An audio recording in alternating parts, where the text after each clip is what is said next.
नमस्कार, म Subhash Aryal Microsoft Excel सिकाउको यस advance ट्युटोरियलमा फेरि पनि यहाँलाई हार्दिक स्वागत गर्न चाहन्छु। है हामी चाहिँ फर्मुला ट्याब अन्तर्गतको math and trigonometry function calculation गरिरहेका छौँ है। यी फंक्सनहरु त हामीले पहिले पनि गरिसकेका छौँ। Square root of 25 equals to 5 हैन, that would be your answer. Sum total sum if है। Let's do one sum if. यो भए पछाडि हामी सम इफमा जान्छौँ। रेन्ज कहाँदेखि कहाँसम्म, क्राइटेरिया 12 ओके। सम रेन्ज अब कहिलेकाहीँ चाहिँ अब रेफरेन्स दिन सेलको एड्रेस कहाँदेखि कहाँ हैन त्यो दिन सकिन्छ। 1 हाम्रोमा परेन 39 है। यो भनेको अर्को के हो त भनेर भन्दा math and trigonometry we gonna do product sum product है। PQR यस सम प्रोडक्ट है अनि एरे okay. Let's do this. There you get 9 है। सम स्क्वायर पनि गरिदिइहालौँ त्यसो भए।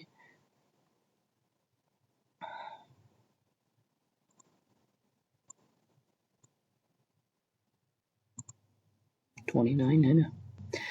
मेन कुरो भनेको तपाईको अब हातैले क्याल्कुलेसन क्यालकुलेटरले क्याल्कुलेसन गर्नुपर्यो भने चाहिँ takes so much of time, but when you have in Excel तपाईको डेटा हुन्छ तर एन्सर चाहिँ यो फर्मुलामा एक्सेलले छिटै निकाल्ने हुन्छ। यो समेसनको साइन भयो sum x square minus y square हैन, x square minus y square okay.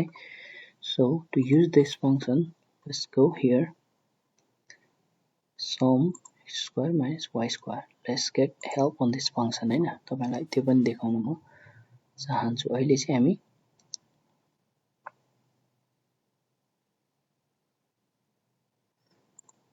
यहाँनेर क्याल्कुलेट गर्ने चाहिँ let's say this array y okay, your answer.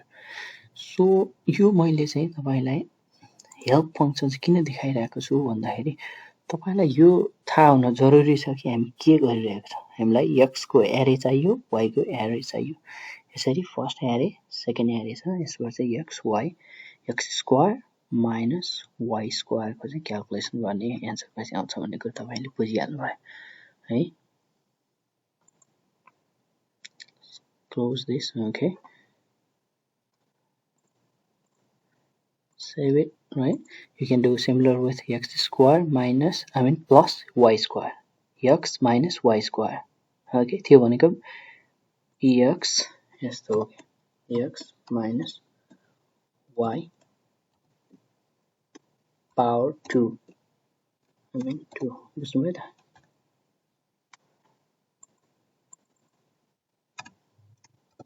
Okay यसको क्याल्कुलेसन गर्नुभयो तर तपाईले x र y नम्बर मात्र होइन कि एरे पनि क्याल्कुलेसन गर्नु। एरे भने चाहिँ लिस्ट अफ नम्बर के यसरी भन्दा 1 2 3 त्यसको गर्न सक्नुभयो। यो पनि गर्नु 10 ट्रंकेसन। लेट्स डु ट्रंकेसन चाहिँ